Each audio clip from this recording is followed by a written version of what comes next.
Olá, como você está?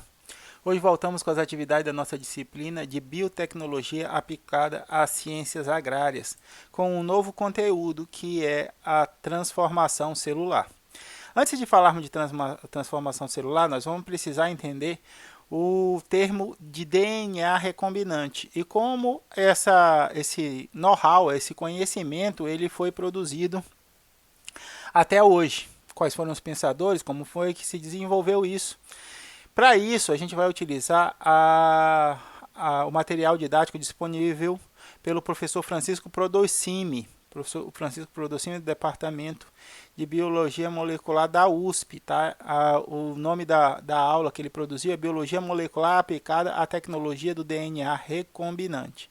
O professor Francisco faz um excelente material didático que pode ser utilizado, é de livre acesso, está disponível na internet como roteiro de estudos. Tá? O professor traz o desenvolvimento temporal, os pensadores, os cientistas associados ao que a gente chama de técnica do DNA recombinante. Ora, Hudson, o que é o DNA recombinante? Como o nome sugere, é uma nova combinação de DNA. Isso já acontece nas nossas células quando da divisão celular. Quando as nossas células elas estão se dividindo, elas passam por um processo chamado de crossing over, né? A troca de material genético entre como nós somos homólogos. E isso é chamado, nesse processo, é chamado de recombinação. É combinar de novo o material genético. Como isso é feito, é feito a partir de um processo natural encontrado nas nossas células, foi possível a identificação do processo, o entendimento dele, verificação quais são as ferramentas biológicas necessárias para a manipulação desse processo, de modo a gerar condições de gerarmos moléculas recombinantes artificiais, produzidas por nós de acordo com a nossa necessidade. Então, nosso objetivo de aprendizado dessa aula é entender o raciocínio e a linha temporal do desenvolvimento da técnica do DNA recombinante. Entender os seus benefícios e os riscos associados a essa manipulação de material genético. Aplicar essas possibilidades em técnicas associadas a ciências agrárias e perceber como isso precisa ser regulamentado e identificar os seus possíveis riscos associados, ok? Então vamos utilizar o material do professor Prodocimi. A teoria do DNA recombinante, a manipulação do material recombinante já era bastante fundamentada por esses dois senhores aqui, que são Watson e Crick. A gente já falou deles, já falou da Rosalind Franklin, quando a gente estava falando da elucidação da estrutura do material genético. A partir do trabalho de Rosalind Franklin e a observação de Watson e Crick, foi possível descrever que o nosso material genético ele é uma dupla fita de DNA. A partir disso, a gente conseguiu entender como ele se multiplica, como é que ele se replica. A gente percebeu que a multiplicação do DNA era a partir de um método de semi-conservativo. Isso significa o quê? Nosso DNA é dupla fita, ele é formado por duas fitas, essas fitas elas se separam e cada fita original dá origem a uma nova fita de DNA. Essa nova fita de DNA é complementar à fita original. Por isso a gente disse que ele é semi-conservativo, porque uma das fitas é pré-existente e a outra é recém-formado em cada uma das moléculas que estão sendo produzidas. Então, por volta do início da década de 70, os fundamentos básicos para o entendimento da replicação do material genético dentro de uma célula já tinham sido solidamente propostos por Watson, Crick e companhia, todos os estudantes associados, inclusive Rosalind Franklin, que traz o experimento que permite a elucidação da estrutura do material genético. Assim, os cientistas passaram a se perguntar: será que o DNA, o material genético e o processo de expressão pode ser manipulados? Como assim, Hudson, expressão genética? O DNA, a gente já falou, que contém a informação. Essa informação ela é transferida para a linguagem de RNA. E o RNA é traduzido em proteína. Quando a informação genética é convertida em trabalho nas proteínas, nós chamamos de expressão gênica. Um gene pode permanecer na sua célula sem nunca gerar nenhuma proteína. Nesse caso, o gene está silenciado. O gene não gera manifestações fenotípicas ou metabólicas perceptíveis. O que é isso, Hudson? Fenotípicas. Lá da genética, você já vai lembrar que a gente tem duas características. A característica genotípica, que é o conjunto de informações genéticas que nós carregamos em cada célula, e a informação fenotípica, que é o que nós conseguimos verificar. Uma proteína, ela vai modificar a forma com que a célula trabalha ou fazer com que a aparência dessa célula, desse conjunto de células ou desses organismos se verifique. Então, a cor do meu cabelo, a estrutura da minha orelha, a cor dos meus olhos, meu tamanho, o tamanho da minha barriga, minha tendência a engordar, são todas características fenotípicas que podem ser observadas. Como a gente viu, o fenótipo, as características observáveis, podem ser influenciados pelo ambiente. Era isso que nós sabíamos. Enquanto que o genótipo não poderia ser influenciado pelo ambiente, não poderia ser modificado. Nós acreditávamos que o genótipo era informação fixa, que não era modificada. Hoje nós podemos entender isso como outra característica, porque nós podemos modificar o nosso genótipo através de várias técnicas de edição do material, que é o que nós vamos ver hoje. Então, a forma com que a gente expressa o gene, a forma com que ele se replica, podem ser manipulados? Essa era a pergunta fundamental em 1970. Tá? Então, aqui a gente tem uma nova área da ciência. A gente tinha genética, a gente tinha bioquímica, a gente tinha biologia celular. Essas três matérias juntas, três áreas da ciência juntas, deram uma nova ciência, que é a biologia molecular. Genética, bioquímica, biologia celular unidas formaram a biologia molecular, a forma com que há o estudo das biomoléculas e as suas interações. A biologia molecular permitiu o estudo de uma nova área, que a gente chama de biotecnologia, que é a utilização de compostos e proteínas orgânicas para a melhoria da qualidade de vida dos seres humanos, ok? É o que a gente vai ver como evoluiu esse pensamento. Primeira coisa, a gente vai descobrir uma enzima fundamental chamada de DNA ligase. DNA ligase, Hudson, o que é isso? Toda enzima, a maioria, vou dizer toda porque eu não conheço todas as enzimas, mas a maioria das enzimas, o nome diz o que ela faz. Então vamos ver o que o nome dela é. DNA ligase. O que você acha que ela faz? Ela telefona para o DNA, fala: alô DNA, como você está? Tudo bem? Tem passado bem? Como está a família? Não. Exatamente. Então o que é? Perfeitamente. Ligar moléculas de DNA. Fazer com que moléculas de DNA interajam. Em 1960, houve o experimento da seguinte maneira: a recombinação de DNA ocorre em células pelo reparo dos danos ocorridos pela luz ultravioleta, pela luz UV. Não entendeu? Vou já te explicar. Agora está oscilando entre chuva e sol. Mas esses dias eu fui lá na ponte do Rio Traíra. Achei maravilhoso o lugar. Atravessei a balsa, peguei a balsa, atravessei o Madeira.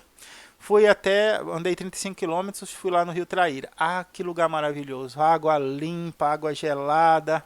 Tinha um pouco de carapanã, mas nada que incomodasse. Qual é o problema? Olha a minha cor. Tá vendo? Eu não sou naturalmente desse jeito, assim, ó, vermelho. O que aconteceu? Aconteceu que eu peguei muito sol, muita luz ultravioleta. E a luz ultravioleta ela é uma radiação ionizante. Isso significa o quê? Que ela tem capacidade de alterar as moléculas de DNA, e a alteração das moléculas de DNA pode levar à morte celular. Então o que acontece quando você pega muito sol? É verdade, primeiro fica vermelhão. E depois de um tempo, o que acontece? Exatamente, a pele começa a descamar, você começa a tirar nacos de pele morta, né, de células mortas. Mas por que essas células morreram? Você pegou sol, não teve nenhuma reação química, você não teve nenhuma reação, não sofreu nenhuma lesão. Por que essas células morreram? pelos danos causados pela luz ultravioleta a essas células. Mas toda vez que a gente pega sol é desse jeito, por que a gente não pega, quando a gente pega sol indo para UFA, nossas células não morrem, não descamam? Exato, porque existem mecanismos de reparo da célula. Então, aqui, ó, imagina o que esteja acontecendo aqui. Ó. Aqui a gente tem um fragmento de DNA que foi quebrado pela luz ultravioleta. Esse fragmento de DNA ele pode ser reparado, ele pode se reconstituir, utilizando a DNA ligase. De que modo? A DNA ligase estabelece uma ligação que a gente chama de ligação fosfodiéster. Vixe, Rudes, que nome estrambólico. Não tem nada de estrambólico. É a ligação entre os nucleotídeos que compõem o DNA. O grupamento fosfato de um nucleotídeo interage com a hidroxila do carbono 3 de outro nucleotídeo, liberando uma molécula de água, formando uma ligação que a gente chama de ligação covalente do tipo fosfodiéster. Então, quando o fragmento de DNA é quebrado, ele pode ser covalentemente ligado através dessas ligações, a partir do trabalho dessa enzima que chama DNA ligase. Coloca na sua mente. DNA ligase é a enzima que liga fragmentos de DNA quando esses fragmentos são quebrados. Quando é que o fragmento é quebrado? Por exemplo, pela exposição à luz ultravioleta do Sol. 7 anos depois, em 1967, Martins Gelete faz o seguinte, ele pega extratos de E. coli. O que é extrato? Ele pegou as bactérias Escherichia ou Escherichia coli. Os microbiologistas nunca chegaram a um consenso de qual é o nome certo. Alguns chamam de Escherichia, outros chamam de Escherichia, e todo mundo se sabe de quem estão falando. Então a gente, por convenção, começou a chamar só de E. coli, que é para não ter briga, porque o coli era comum para todo mundo. Então, o que eles fizeram? Cultivaram a E. coli em laboratório e maceraram essas bactérias, né? E isso permitiu a identificação, a verificação de fagos lambda circulares. O que é esse fago lambda, Hudson? Fago lambda é um bacteriófago, é um vírus específico para bactérias. É um vírus que infecta bactérias, tá? Mas, Hudson, tu não falou que as bactérias estavam esmigalhadas? Elas estão mortas. Como é que pode o vírus ter o seu material genético circular? Alguma coisa deve estar ligando. Porque o material genético linear não pode ser transformado em material genético circular sem suas pontas serem ligadas, não é isso? E quem é que liga fragmentos de DNA? Exatamente, a DNA ligase. Mas, Hudson, não é o mesmo fragmento? Regiões diferentes do mesmo fragmento. Uma região se ligando à outra, fazendo que uma estrutura linear passasse a ser circular, sem pontas, porque as pontas se uniram. Então, a gente tem nas bactérias também uma característica que é a circularização dos seus genomas. Algumas bactérias têm o seu cromossomo circular. Também as suas pontas são unidas. Se as bactérias podem unir fragmentos de DNA, existe alguma enzima que é capaz de fazer isso. E se alguma enzima é capaz de fazer isso, nós podemos modificar a estrutura do DNA. É só descobrir qual é a identidade dessa enzima. E hoje nós sabemos que essa enzima é chamada de DNA ligase. Beleza. Em 1967, a gente faz esse experimento e descobre a DNA ligase. Paul Berger, a partir de a segmentação de material genético a partir da exposição ultravioleta, consegue fazer a fusão de DNAs de diferentes organismos. Como assim? Ele pega um vírus de bactérias, que é chamado de fago lambda, aquele mesmo que a gente viu lá, e um vírus símio 40, o SV40, um vírus que promove gripe nos macacos. Tudo bem? Então ele pega e reúne o vírus símio 40 ao bacteriófago lambda. Ele queria cortar o SV40 e inserir pedaços desse SV40 no lambda. Como é que ele faz isso? A gente quebra pela utilização de luz ultravioleta. Usava luz ultravioleta, quebrava esses fragmentos, utilizava a DNA ligase e via se havia a inserção. E ele consegue fazer essa inserção. A partir daí, a gente começa a procurar enzimas que são capazes de cortar o DNA em local específico. Porque você não consegue manipular um material genético se você não conseguir cortá-lo, editá-lo da maneira específica. Como assim? Quebra um copo, tá?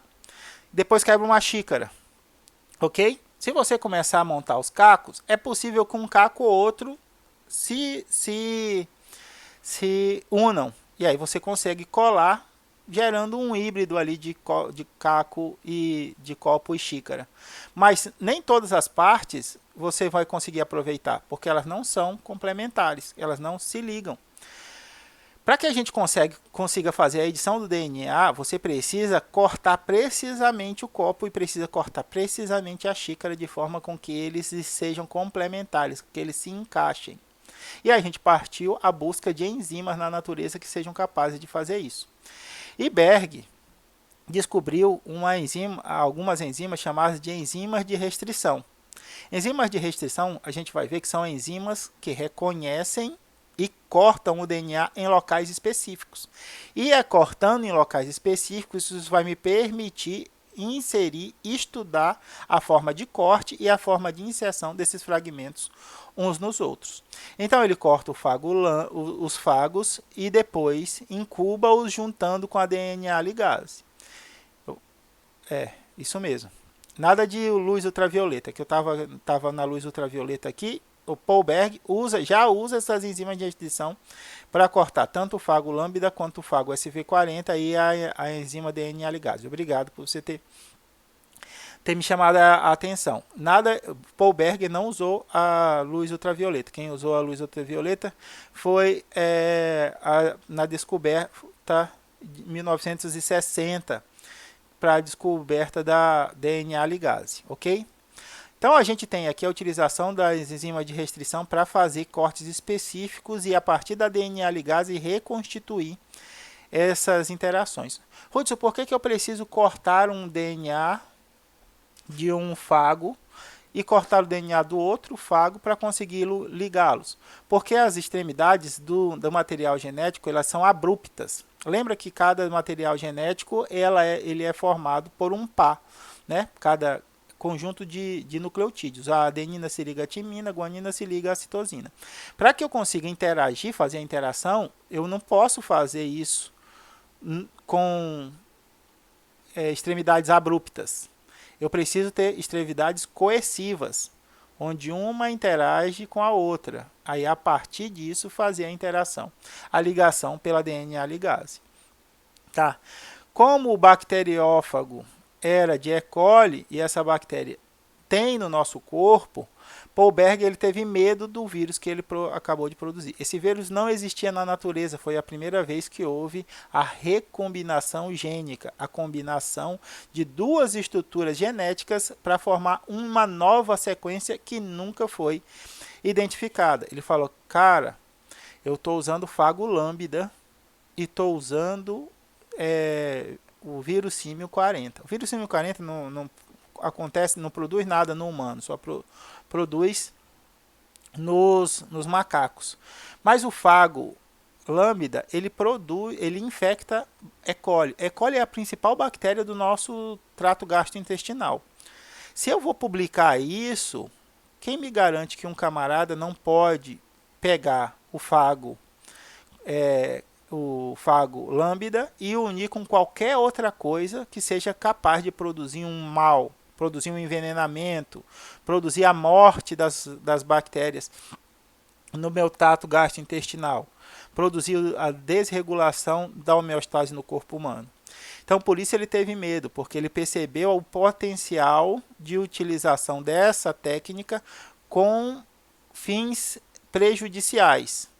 Então, ele propõe o seguinte, devido a gente estar aprendendo a mexer com isso, vamos sugerir uma moratória nos estudos de biologia molecular. O que é uma moratória? Ninguém vai mexer com biologia molecular nos próximos meses. Vamos estudar, vamos sentar juntos, vamos estabelecer regras, vamos estabelecer formas de monitoramento, de acompanhamento, forma de registro. A gente não sabe nada disso ainda. Vamos com calma e a partir daí nós evoluímos nosso trabalho. Pelo trabalho dele desenvolvido por Paul Berger, ele ganhou o Prêmio Nobel em 1980 por seus estudos fundamentais em bioquímica de ácido nucleico, particularmente pela produção do DNA recombinante. Beleza, então Paul Berger foi o primeiro indivíduo a produzir uma molécula recombinante. Agora, o que são essas endonucleases? As endonucleases foram descobertas em 1968 por Paul Arber.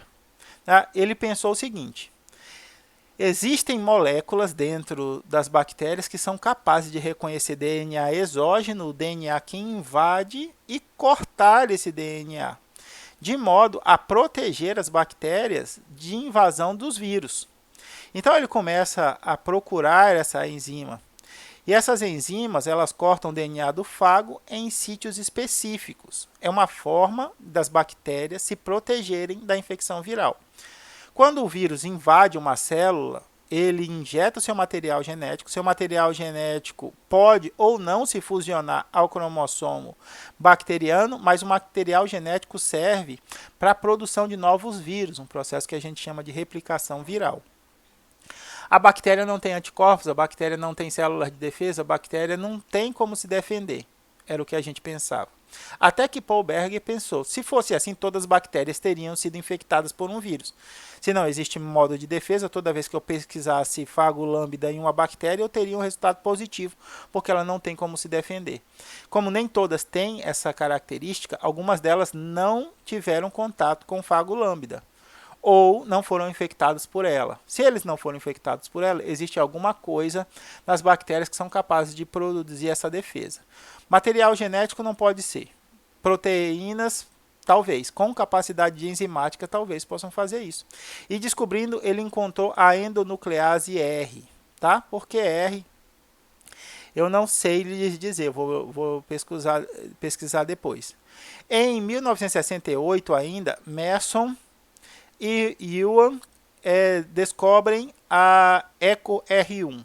O que é EcoR1? É o nome da enzima de restrição retirada da Escherichia coli, a endonuclease R, a primeira a ser descoberta. Por isso que a gente chama ela de EcoR1.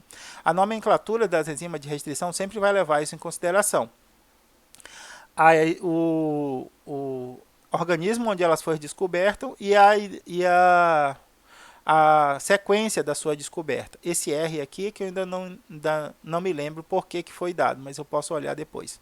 2 anos depois, Smith e Kelly descobrem uma nova enzima de restrição, mas agora em Haemophilus influenzae, que é a HIND3. HIND vem do Haemophilus influenzae aqui 3, porque é a terceira a ser descoberta.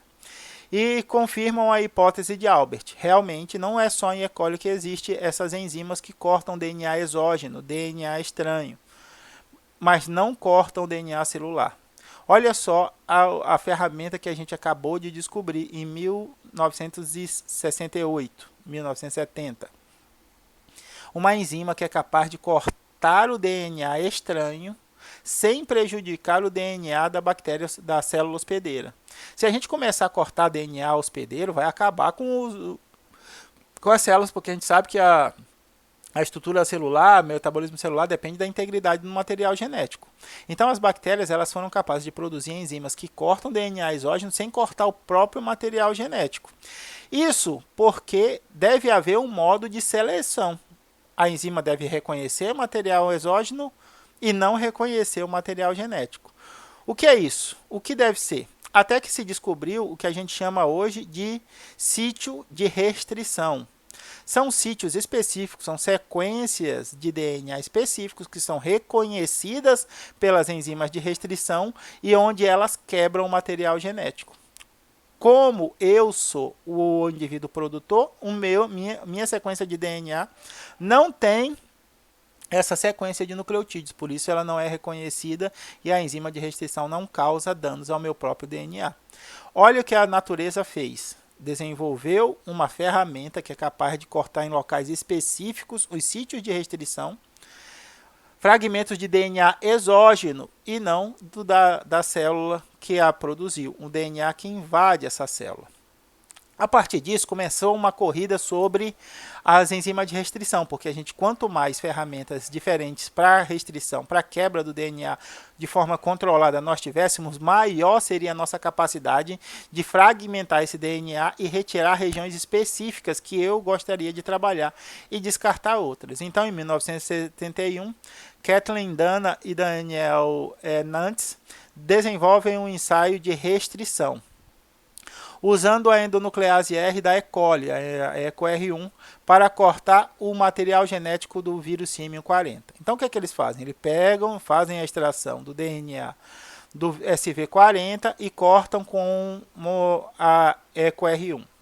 Cortam a primeira vez, fazem uma eletroforese. Aqui a gente está vendo a eletroforese aqui parece ser em gel de poliacrilamida, porque os fragmentos são muito pequenininhos, ó, uns perto dos outros aqui, ó, ou o C e o D muito perto aqui, ó, o E e o F muito pertinho. Isso daqui vai requerer um gel com alta concentração ou com alta concentração de agente polimerizador ou uma baixa concentração. A malha vai ser pequena ou a malha vai ser grande? Exatamente, como eu quero uma maior separação, minha malha é pequena. A minha voltagem é maior ou a voltagem é menor? Perfeito, a voltagem é menor, porque quanto menor a voltagem, maior a capacidade de separação. Então, isso daqui leva horas para ser feito, às vezes 24, 26, 36 horas para ser feito, para ver esse nível de separação. Mas toda vez que a Kathleen e o Daniel faziam o experimento, eles tinham o mesmo resultado. Então, eles resolveram descrever o seguinte: os fragmentos eles têm tamanho constante. Para ter tamanho constante, o A sempre está na mesma posição, o B sempre está na mesma, o C e o D e o E sempre estarem na mesma posição, independentemente de quantas vezes eu corte esse fragmento, é porque essas enzimas elas cortam sempre na mesma posição, no local que agora a gente chama de sítio de restrição. Verificando o fato que a enzima corta em sítios específicos. Bem, agora eu já sei como é que funciona a enzima. A enzima corta material exógeno em locais específicos, mas não corta o meu material exógeno. Eu posso montar sequências de DNA e inserir dentro dessas sequências os sítios de restrição, regiões onde eu posso cortar essa sequência. Rudes, mas para que isso serve? Eu vou estudar lá um gene, por exemplo, que torna a escama do pirarucu mais mole. Tá? A escama dele, a estrutura é muito dura, né? Então aquilo dificulta muito a limpeza do material, tem que ser manual. Se a escama dele fosse mais mole, eu poderia fazer essa limpeza de maneira automatizada, por exemplo, usando máquinas. É um exemplo, eu acredito, não sei se existe uma máquina para limpar pirarucu. Mas vamos dizer que nessa hipótese, a escama do pirarucu impeça a limpeza automatizada desse peixe. Se eu tornar essa escama mais mole, eu consigo fazer essa automatização. Então eu vou procurar os genes que estão influenciando a textura da escama no pirarucu. E vou substituí-los por genes que deixam a textura mais mole, mais maleável. Só que esse gene do pirarucu ele é cortado por várias enzimas de restrição, porque dentro da sua sequência ele tem vários sítios de restrição. Quando eles têm sítio de restrição, esse gene tem sítio de restrição dentro da sua composição, eu não posso usar nenhuma daquelas regiões, nenhuma dessas enzimas de restrições. Porque se eu uso, as enzimas de restrição vai cortar o gene que eu quero trabalhar. E ele precisa estar íntegro. Eu preciso achar enzimas que cortem fora do sítio para que eu possa usar, fora do gene para que eu possa usá-lo para modificar os pirarucus. Então, o que eu faço? Eu construo um segmento de DNA que tem um monte de sítios de restrições diferentes, para que assim que eu descobrir quais são as enzimas que não cortam o gene da textura da escama do pirarucu, eu possa remover esse gene através da enzima de restrição e inserir nesse novo fragmento. Esse fragmento aqui, ó, de DNA vai me permitir adicioná-lo em células, em bactérias, em leveduras, em outras células. E isso é o adaptador que nós chamamos. Por quê? Porque esse segmento de DNA aqui vai ter características específicas da célula que eu quero adicionar. Porque eu não quero que a célula reconheça que aquele é um fragmento de DNA exógeno. Eu quero que ela reconheça como um fragmento de DNA próprio. Então eu empacoto o DNA exógeno dentro de uma molécula de DNA próprio e apresento a célula para que ela reconheça como sendo dela e aí incorpore esse material genético no seu genoma. Então a gente construiu um mapa de restrição. O mapa de restrição é a sequência específica de cada uma das enzimas de restrição. Hudson, tudo isso em azul são enzimas de restrições. Nós temos catálogos de 300, 400 páginas de enzimas de restrição hoje. Em 1970 nós começamos a conhecer as primeiras. Hoje a gente conhece milhares e milhares delas que podem ser compradas de empresas especializadas. Então você pede o catálogo da Sigma, por exemplo, uma empresa especializada, e você vai lá e fala, olha, eu quero a enzima tal, quero a enzima PS2245, um nome aleatório. Se ela tiver no catálogo, eles perguntam quantas unidades você quer de enzima e te mandam as enzimas num tubinho. Você paga um preço módico lá. Já foi mais caro, mas hoje em dia eu parei de trabalhar com enzima de restrição quando eu entrei para a UFAM, mas as últimas que eu comprei era 240, 250 reais, 4.000 unidades de enzima. Então não é nada muito caro, né? Você pode utilizar, tirar do seu próprio bolso ou do seu nível de colocar no financiamento para pesquisa sem problema nenhum. O importante é que agora a gente tem um mapa com todos os sítios de restrição associados às enzimas. Então, quando eu faço o reconhecimento do meu gene, eu consigo avaliar computacionalmente quais são as enzimas que cortam dentro do gene.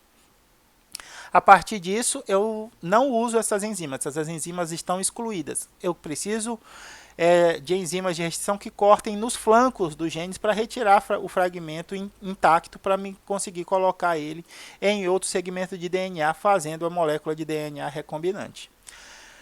De novo, Berger. Na verdade, foi a aluna Janet Martins e o aluno Ronald Davis, do laboratório de Berger, em 1972, que fizeram essa descoberta de que a enzima EcoR1 faz cortes coercivos.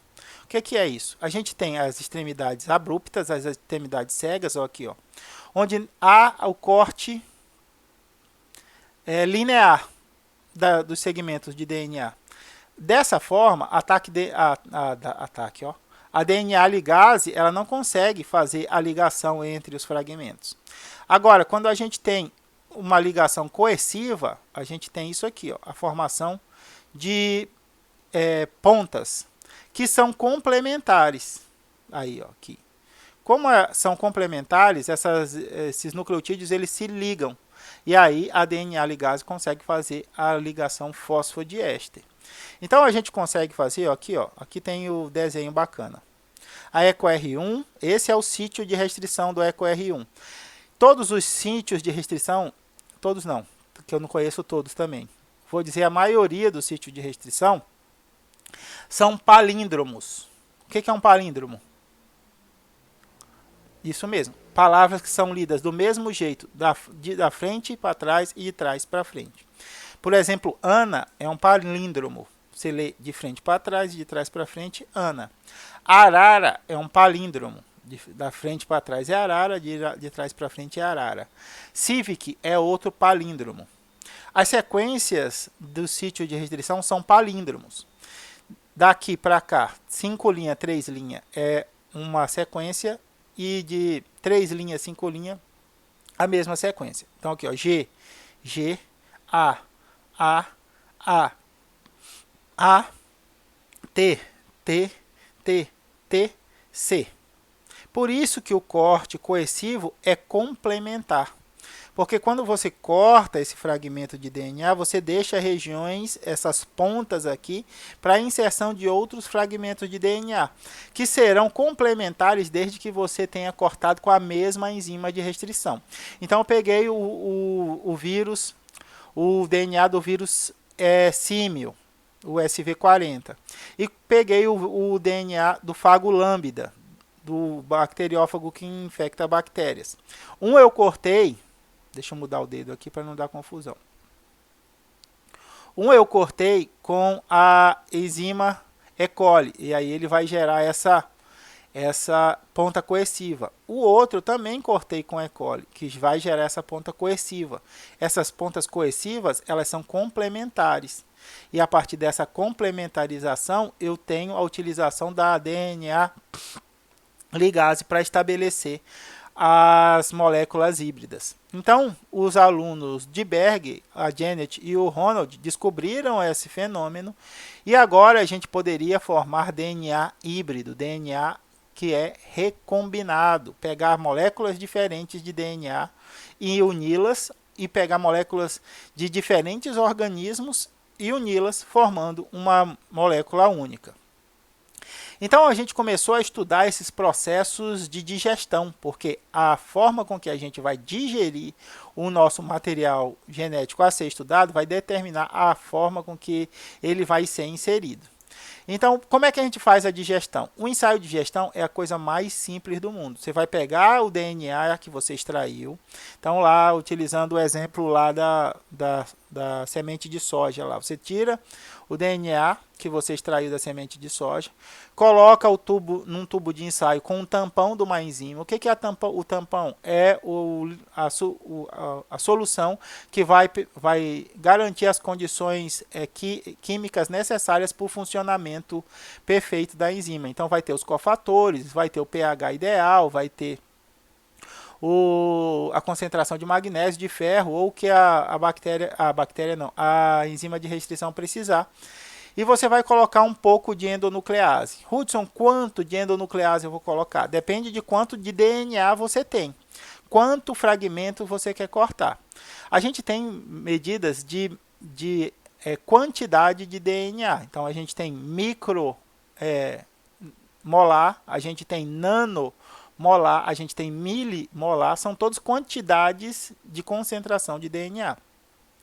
Depois que você estabeleceu a concentração do seu DNA, colocou o tampão e a quantidade de enzimas, é só você colocar na temperatura que o fabricante disse. Algumas são 25, outras são 27, outras são 32, outras são 37. É só colocar num banho-maria ou num banho seco na temperatura que o fabricante determinar, que ela vai fazer o seu trabalho. Então, ó, aqui, ó, esse aqui é o DNA íntegro, DNA sem corte nenhum. Aqui a gente tem uma clivagem incompleta, a gente deixou pouco tempo o material genético. Por que eu digo que é incompleta? Tem vários fragmentos de DNA aqui, não tem? São todos cortes desse segmento aqui. Só que a gente consegue perceber ainda fragmentos de DNA aqui na mesma altura, ó, tá vendo? E isso significa que existem fragmentos de DNA que não foram cortados. A digestão completa, aqui ó, a gente tem mais alto aqui, está mais baixo. Então, todos os fragmentos de DNA foram cortados de maneira adequada. Aqui a gente tem o início da atividade. Então, aqui a gente tem o DNA total e os diferentes fragmentos produzidos a partir da digestão desse fragmento. Se a enzima de restrição corta no primeiro sítio, a gente vai ter esse fragmento. Se ela corta no segundo, nós temos esse fragmento. Se ela corta no terceiro, este fragmento. Se ela não cortou o nosso DNA, a gente tem o DNA íntegro igual ao de cima. Quando a gente corta esse fragmento, olha o que sobra. Sobra essa região toda aqui. mas ela pode ser cortada na primeiro e no segundo. A gente tem essa região intermediária aqui. Ou no primeiro e no terceiro. No segundo não foi cortado, nós temos essa região aqui. Só no segundo para o terceiro, essa região.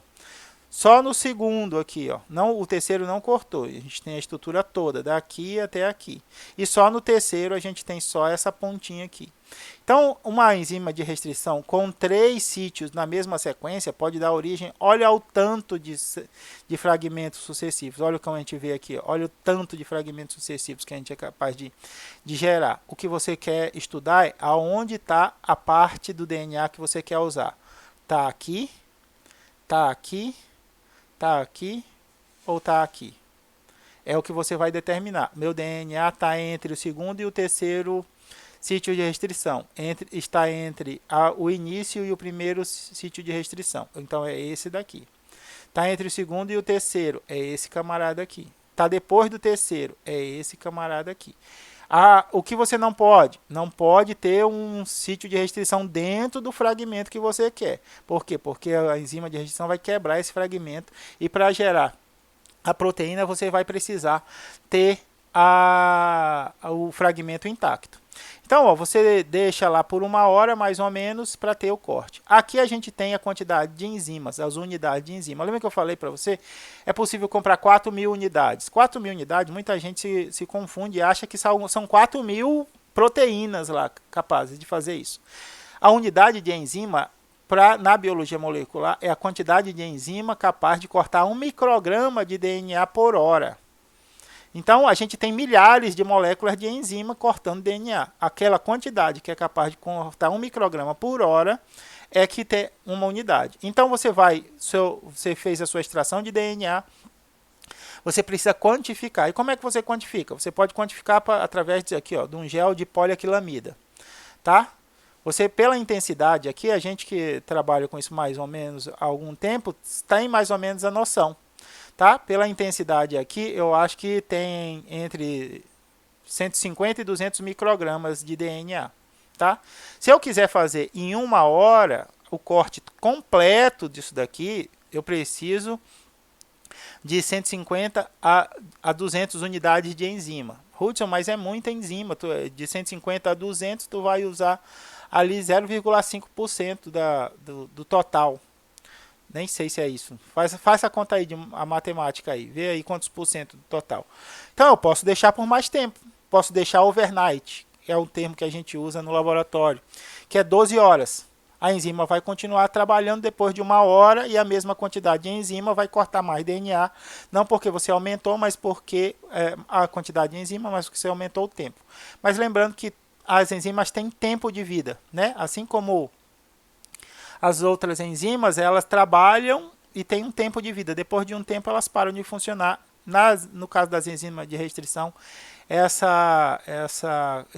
esse tempo ele varia um pouco, mas está entre coisa de 5 a 6 horas de restrição. Por que eu deixo 16 horas, então? Porque eu faço isso antes de ir embora do laboratório, deixo 6 horas à noite, e no outro dia de manhã, ela já utilizou, a enzima já perdeu sua atividade, mas fez todo o trabalho. E eu não perco 6 horas do dia, né? Da hora de trabalho. Eu posso deixar isso incubando à noite, enquanto eu estou descansando, estou estudando, fazendo outras coisas. Quando eu voltar para o laboratório no dia seguinte, o trabalho de 6 horas já correu e eu posso utilizar o meu tempo para outra coisa. Então, na caixa de todo biotecnologista, eu vou ampliar, o biólogo molecular pode trabalhar na área de biotecnologia. Mas nem todo biólogo molecular trabalha na área de biotecnologia. Eu, por exemplo, não trabalhava. Né? Eu tenho mestrado e doutorado em biologia molecular. Trabalhava na área da saúde, trabalhava produzindo proteínas para testes rápidos. Esses testes que a gente faz hoje para a Covid, eu trabalhava fazendo isso para malária, fazendo esses testes, os mesmos testes, só que para malária. E fazendo outras proposições através da biologia molecular. Não trabalhava já diretamente com biotecnologia. Tá? Então, todo biotecnologista ou todo biologista molecular vai ter algumas ferramentas nas suas caixas de utensílio. Primeiro, a DNA ligase. Qual a função da DNA ligase? Exatamente, ligar DNA. Enzimas de restrição, o que fazem? Quebram fragmentos de DNA em locais específicos chamados de sítio de restrição. Tem mais uma enzima que tem que estar na nossa caixa de biotecnologistas. Eu até falei o nome dela ainda agora. Lembrem aí para mim. Não, é a enzima que multiplica a molécula de DNA. Exatamente, a DNA polimerase. Quando a gente trabalhou PCR, a gente falou da TAC DNA polimerase, que é a DNA polimerase extraída da termos aquático, né, da termos aquático, do micro-organismo que vivia nos genes.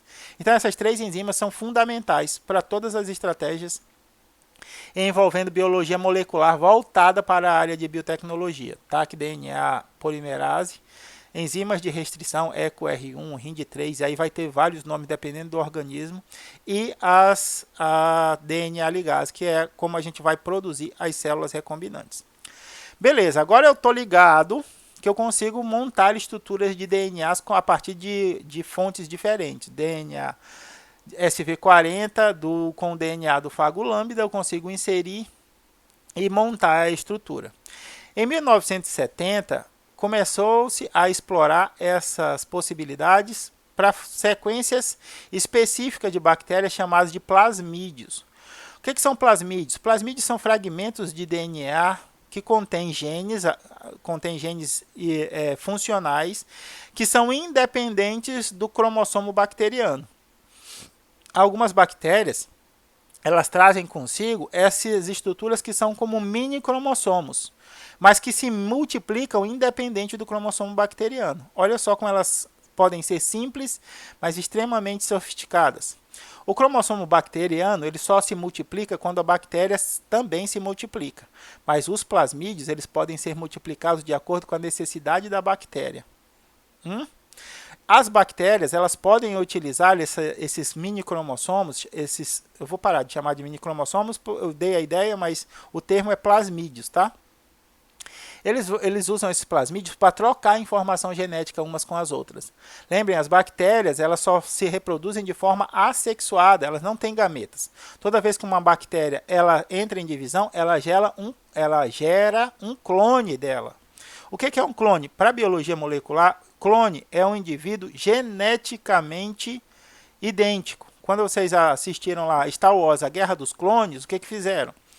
O Império encomendou dos geneticistas dele lá um exército de clones, não é? Lembra do Boba Fett, que é o soldado que serviu como doador do material genético? Então fizeram clones dele, fizeram indivíduos geneticamente idênticos ao Boba Fett. As bactérias atacam sempre como exército de clones. Uma bactéria se multiplica, ela dá origem a 2 bactérias. Se multiplicam, dá origem a 4 bactérias. Todas clones, geneticamente idênticas umas às outras. Tem um benefício que todas elas se comunicam, se desenvolvem, formam uma comunidade muito mais homogênea e tem uma deficiência que é insuperável. O que mata uma, mata todo mundo, porque elas são geneticamente idênticas. O que as bactérias fizeram para evitar esse processo? Nós humanos misturamos o nosso material genético através da fusão de gametas, assim como todos os animais e células que produzem a reprodução sexuada. A gente tem fusão de gametas. Genes do pai, gene da mãe, fusão no zigoto, ou mistura desses genes, produção de um indivíduo geneticamente divergente, né, diferente.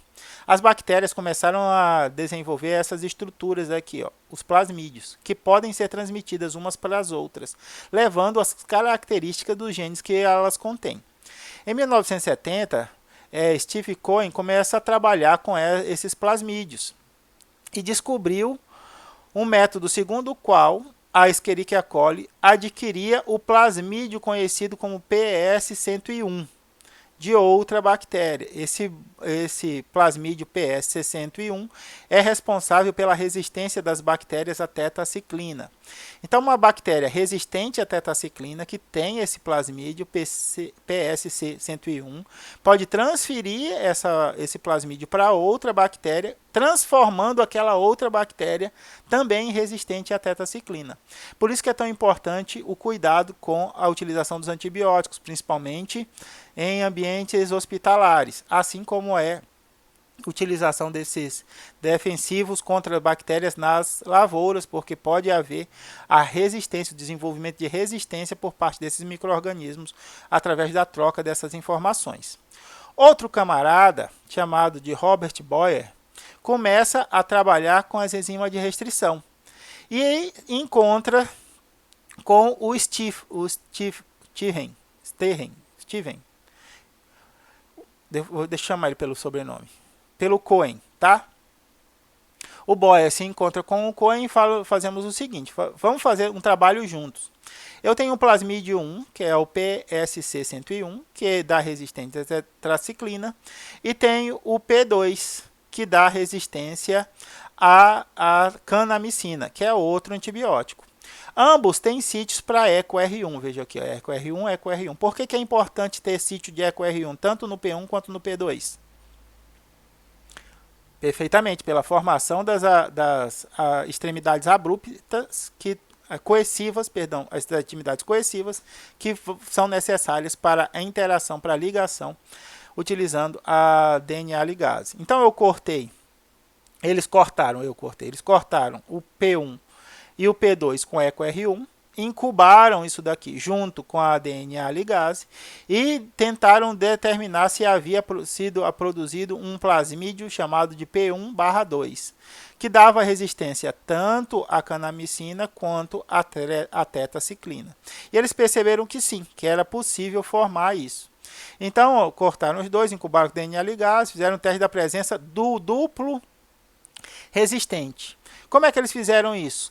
Inseriram esse fragmento de DNA recombinante em uma bactéria, em um meio contendo tanto tetraciclina quanto canamicina. As bactérias que sobreviveram tanto ao meio contendo tetraciclina quanto canamicina tinham resistência às duas estruturas, fazendo com que houvesse a confirmação da formação desse plasmídio recombinante P1/2. Aqui o professor diz que talvez tenha sido o primeiro organismo recombinante feito propositalmente por um ser humano. Então, a bactéria que recebeu esse plasmídio recombinante talvez tenha sido o primeiro organismo recombinante feito propositalmente pelos seres humanos. Cohen e Boyer falam, beleza, bactéria com bactéria a gente já viu que dá. Vamos fazer agora um experimento mais sofisticado, mais desafiador. Vamos pegar um gene de uma rã e vamos colocar dentro de um plasmídio de uma bactéria e ver se a bactéria produz a proteína que é codificada pelo gene da rã. Beleza? Então vamos lá. Em 1973, eles inseriram um gene da Xenopus laevis, essa rã aqui, em Escherichia coli e verificaram que a proteína produzida pelo gene permanecia sendo produzida depois de várias gerações de bactérias. Várias gerações de bactérias significa quanto tempo, Hudson? 2 ou 3 dias.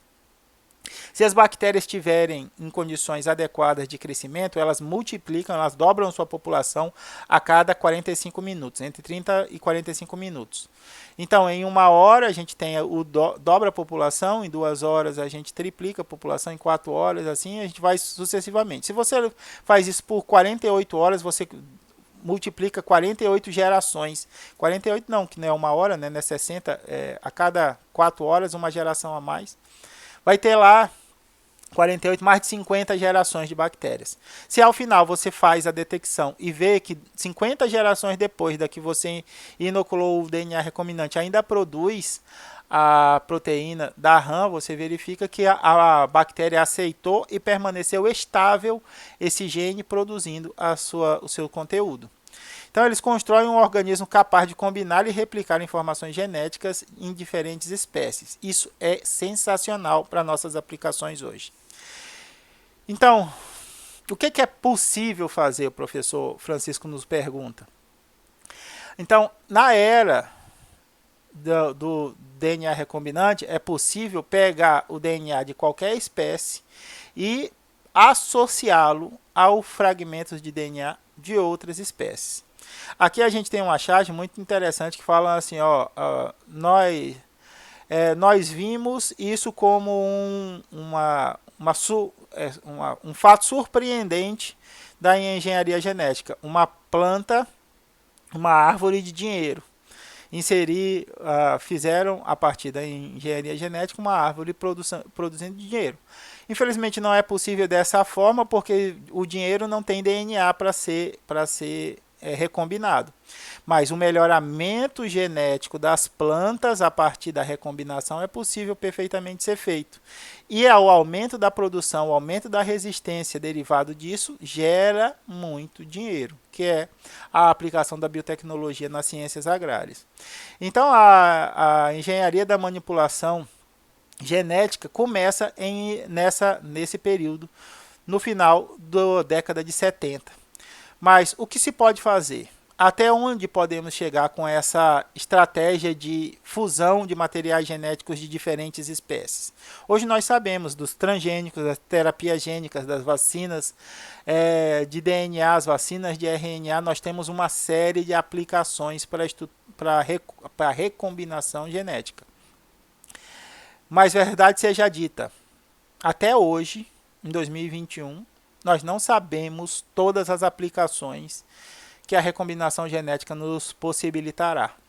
A gente tem um vislumbre de como isso pode modificar a saúde, pode modificar a produção de alimentos, pode modificar a tecnologia de combustível, pode modificar a limpeza e descontaminação de ambientes. A gente tem uma noção de como isso pode acontecer. Mas a ciência está evoluindo tão rápido que nenhum de nós consegue prever o que vai acontecer daqui a 10 anos. Assim como você não consegue prever qual é a próxima tecnologia que vai revolucionar o seu telefone, o seu computador, a sua TV.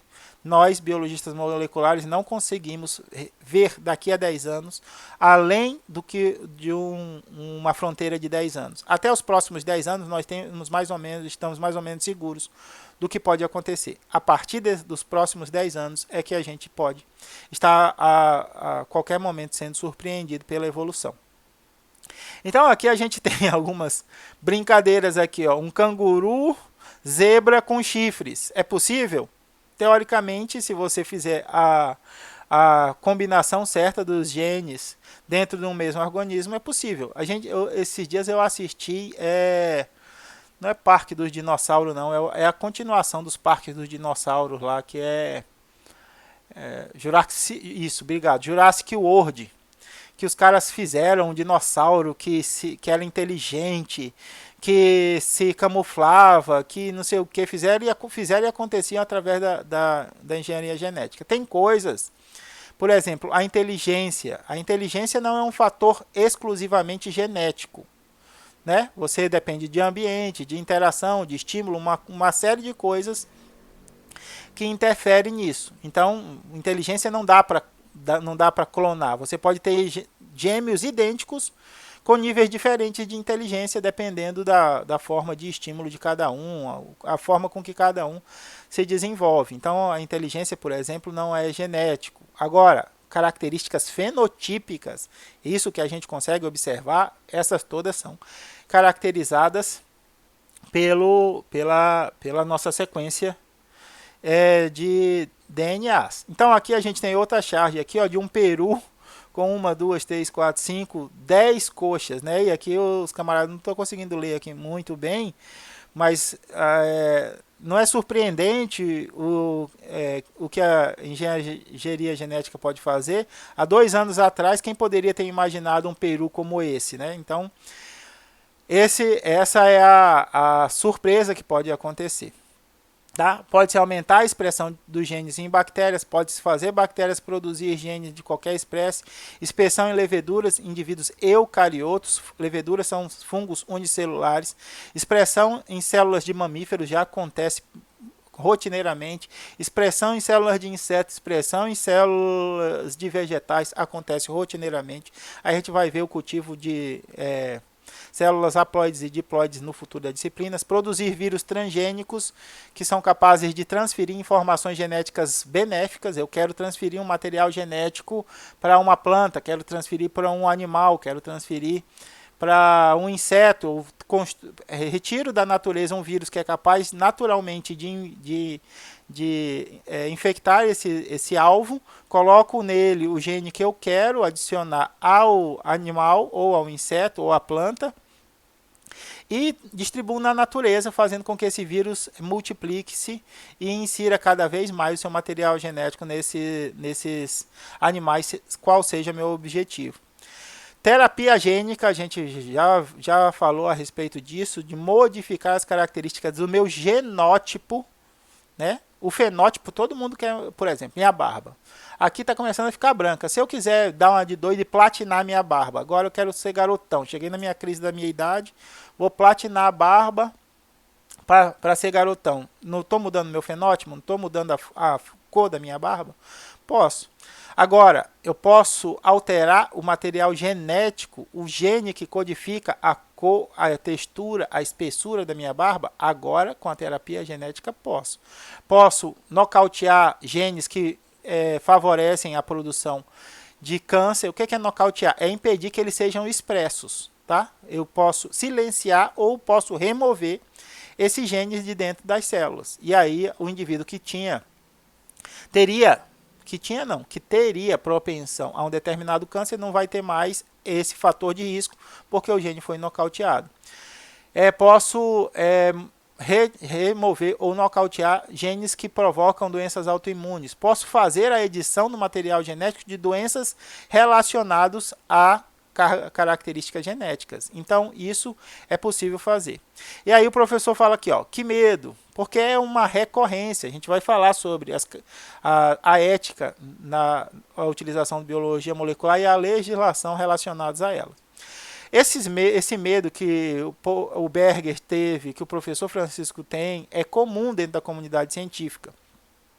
E em 1974, devido à fusão lá dos fagos, ele teve medo e teve a moratória. Ninguém vai mexer com o DNA recombinante. Em 1975 teve a Conferência Asilomar, que estabelecer essa moratória de 16 meses, 1 ano e 4 meses, para ninguém mexer com DNA recombinante. Mas tu acha que todo mundo da comunidade científica acatou isso daí?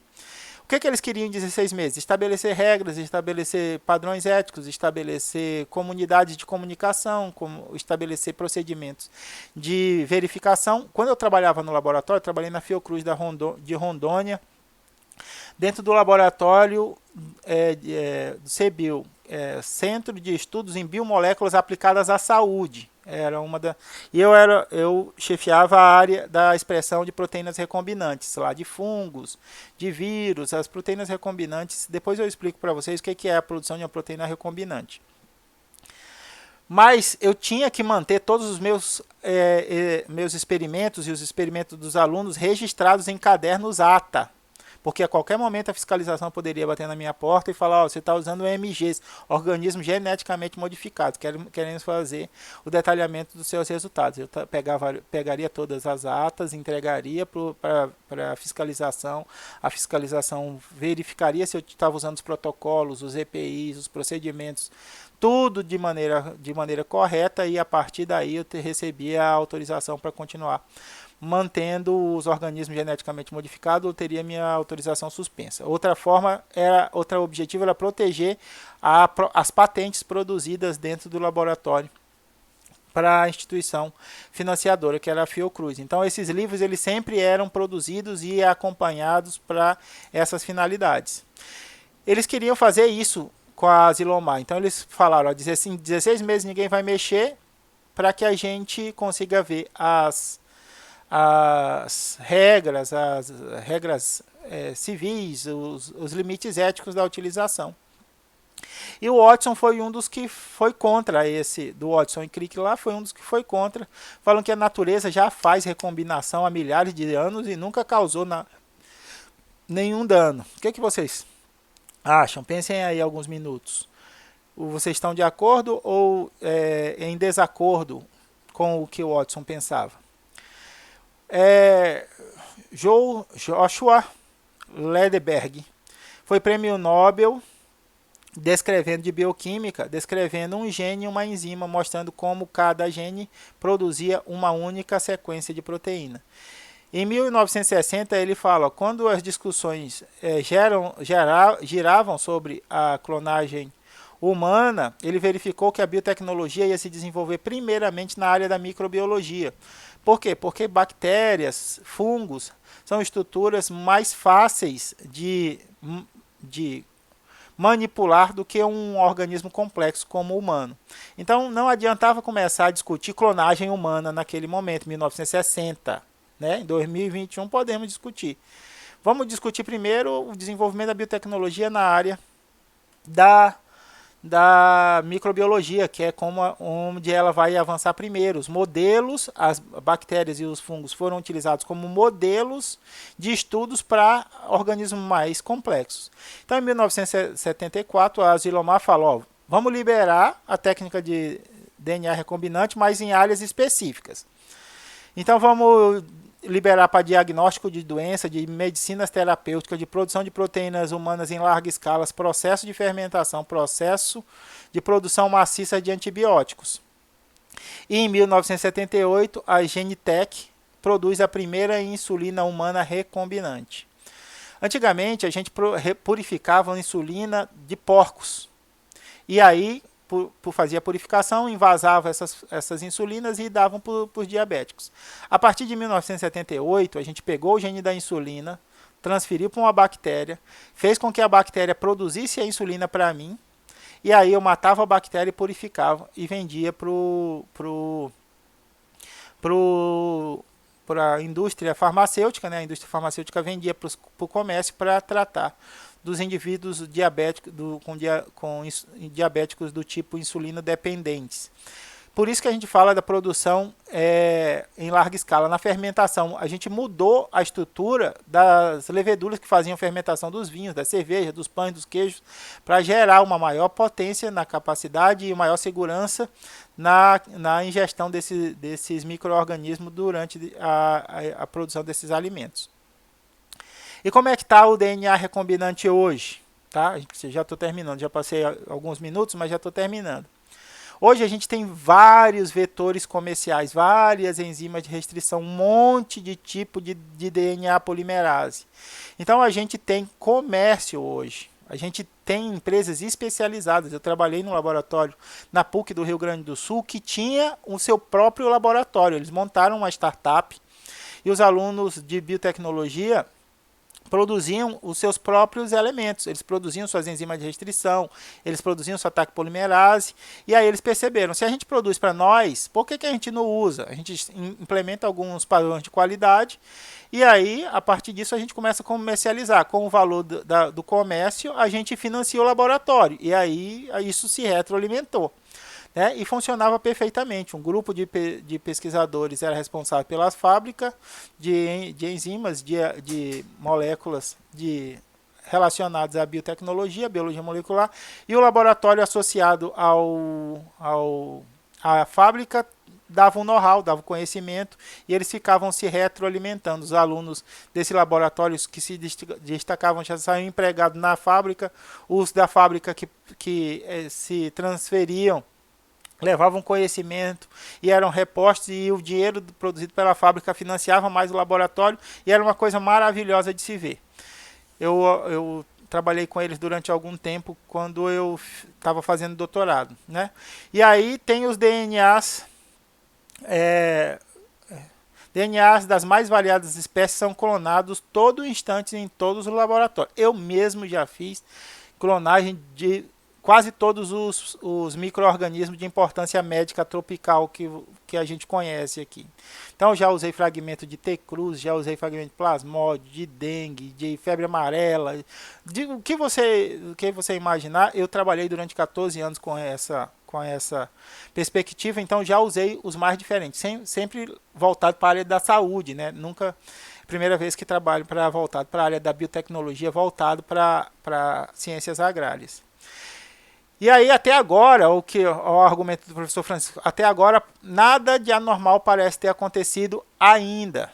Será que o Watson estava certo? Será que a proposição de Watson, que a natureza já fez várias combinações diferentes e nada diferente aconteceu? Até que 2018 saiu essa reportagem aqui, eu trouxe para vocês. Pesquisador diz ter criado primeiros seres humanos geneticamente modificados, né, geneticamente editados. Duas bebês, eu não lembro o nome delas, mas era Lili, Lanlan, alguma coisa assim, tiveram um DNA alterado para desenvolver resistência ao HIV. Afirma cientista chinês He Xiankuk. Especialistas debatem aspectos éticos acerca da técnica e muitos desconfiam que não houve edição real. O que acontece na China, o que acontece na Coreia do Norte, o que acontece na Rússia, o que acontece no Irã, não dá para saber. São países muito fechados, então eles não têm que pregar, eles não acataram aquelas regras da Silomar lá que a gente trabalhou. Eles continuam trabalhando em seus laboratórios, desenvolvendo as suas atividades sem nenhuma fiscalização, sem nenhuma prestação de contas. Então a gente não sabe o que está acontecendo. A tecnologia hoje evoluiu o suficiente para que a gente possa fazer isso. Como é que o camarada fez? Ele pegou, fertilizou in vitro o óvulo se multiplicou in vitro e ele implantou no útero de uma... Ele modificou, fez a modificação no óvulo e implantou os óvulos modificados no útero de uma mulher, numa uma barriga de aluguel. A barriga de aluguel desenvolveu os bebês nasceram e agora ele diz ter produzido os primeiros indivíduos humanos com seu DNA editado. Como é que eles se tornam resistentes ao HIV? O HIV ele precisa de um receptor na superfície da célula para invadir a célula. Ele retirou o gene que codifica esses receptores. Sem isso, o vírus não tem um receptor, não tem uma porta de entrada e aí as crianças se tornam refratárias. Mas esse receptor não está lá na superfície da célula para que o HIV invada. Ele tem outras finalidades. Quais são os prejuízos causados por essa ausência desse receptor? É o que a comunidade cientista vem acompanhando. Por que alguns acreditam que não tenha existido uma edição real? Porque quebra todas as regras legais e éticas que são estabelecidas. Então muita gente acha que ele falou da boca para fora, falou para ganhar holofote, mas de qualquer maneira eu não boto a minha mão no fogo. Eu espero sempre o pior das situações, tá? Então, meus amores, para a aula de hoje é isso. Se cuidem, cuidem das pessoas que vocês amam e a gente se vê na próxima aula. Um abraço.